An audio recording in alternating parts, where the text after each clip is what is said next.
Hi, this is Kirsten Harwick, checking in with you again, accepting Heather Ashamara's challenge for the Warrior Goddess leadership team. We were challenged to do some short, impromptu, spontaneous videos that draw from her teachings in the Warrior Goddess training book.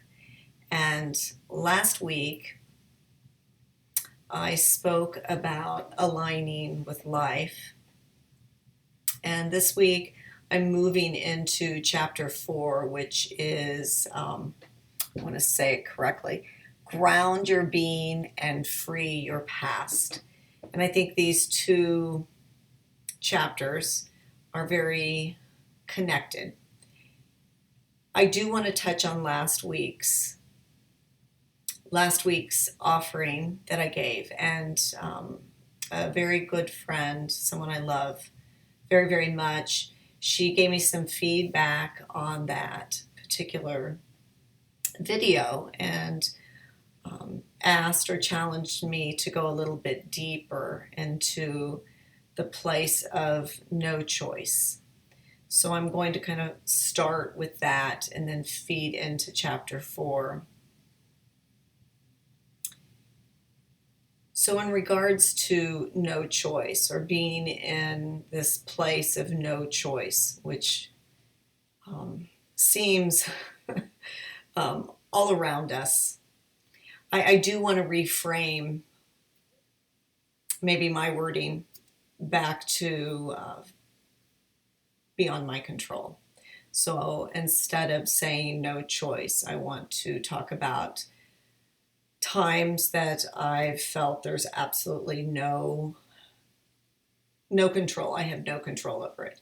And quite honestly, the majority of my life, of our lives, is beyond our control.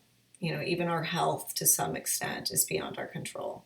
Anything outside us is beyond our control. And I've had many times that I've met traumatic, dramatic situations, events. And to answer my friend's question or to meet her challenge, most importantly, this is not a time for me to tell my story, because my story is not her story and it's not your story. And our stories are very important, but to answer this, I don't feel like that's the meeting place. We're not going to meet in the story. So I asked myself, where could I meet her? Where can I meet you?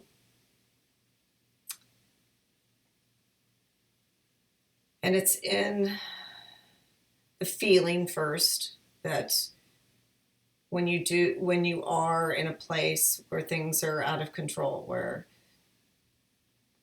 you you are at the mercy of life happening. When your life energy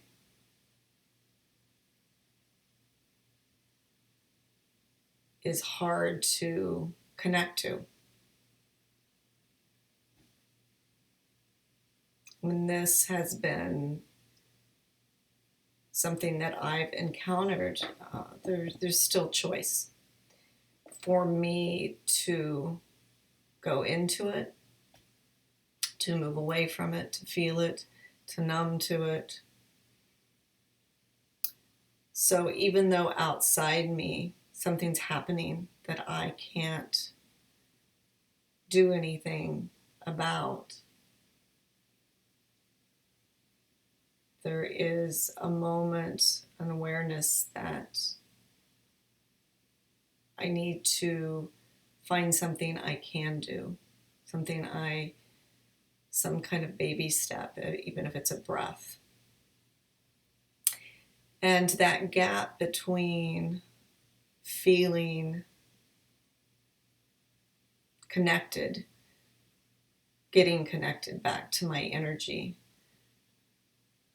requires me sometimes to step away from the place that's so difficult or uncomfortable, and then go back when I am stronger, when I've been able to lean in perhaps on someone else that has a similar story.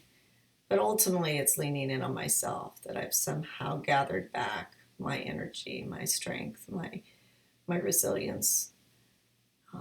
And the more that I go back and feel whatever was left there,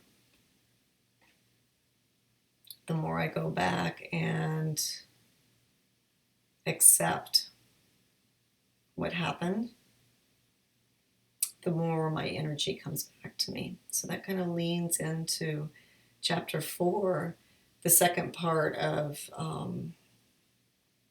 freeing your past.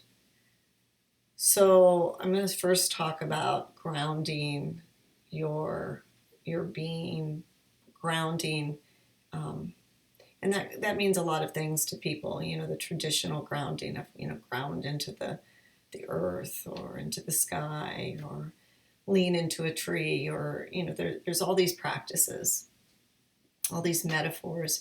But what I've found for myself is that when I ground to this center place within me, so I use I use the direction of going in and really, really sometimes closing my eyes and trying to find that center spot within me, wherever that is, really trying to locate it. And from that place, I am, and I allow myself, my energy to pull in.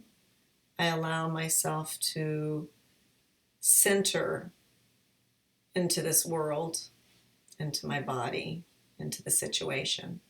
So, grounding or grounding into your being really is that practice of pulling all of you in, not just 90% of it. It's pulling in the good, the bad, the ugly, all of it. Pulling it in, breathing it in, being with whatever is right there. And a lot of times that feels nearly impossible, especially back to like when life is happening, especially when we have these old stories, these pasts, this history of growing up, of things that have happened to us. And that memory, that story of what has happened freezes us up or directs us towards what we think is going to happen. So it's really, really important to free the past. And freeing doesn't mean you're getting away from it.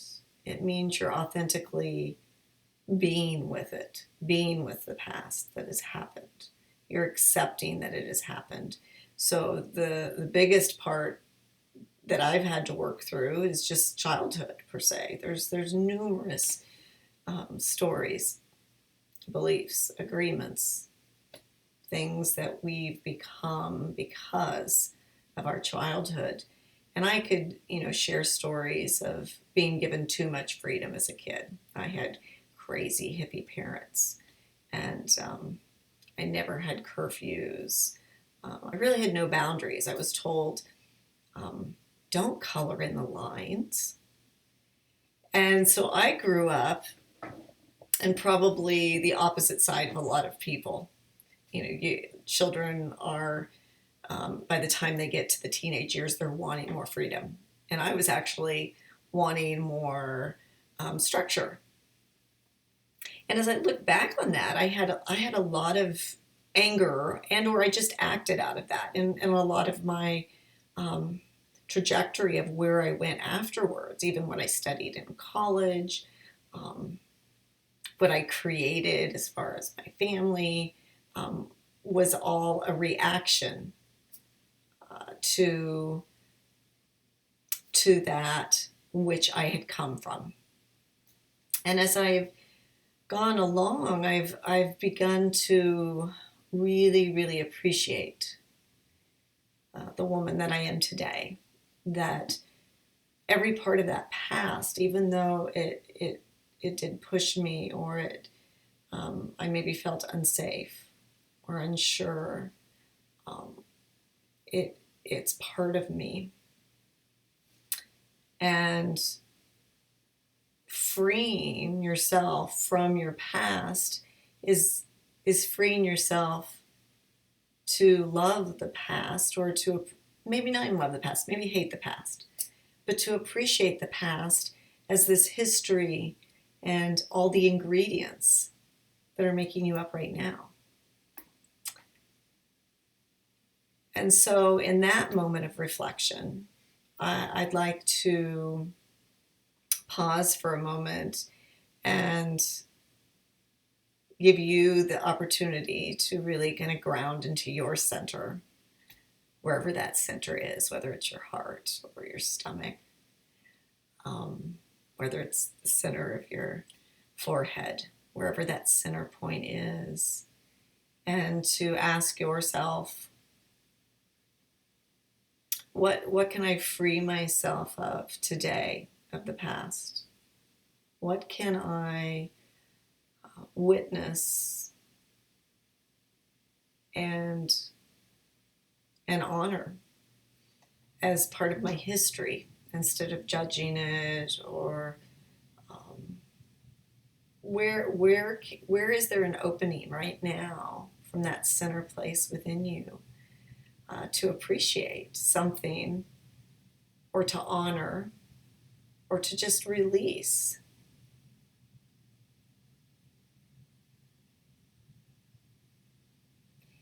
And moving into that center spot gives you the ability to see it from all the directions, from this grown-up direction, instead of maybe from the 6-year-old or the 12-year-old self that experienced it. Knowing that today you are wiser, that you are stronger, that you have arrived because of parts of that, that you have used those ingredients to be the person that you are, to be the unique, lovely, incredible, amazing, crazy human that you are.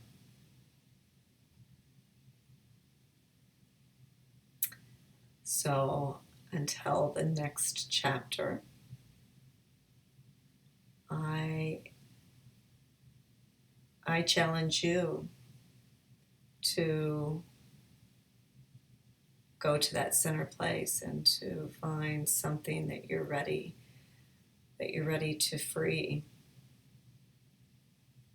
to allow yourself to reclaim all of you, not just the pretty pieces, but the raw, the sad, the real pieces of your uniqueness. Blessings and love.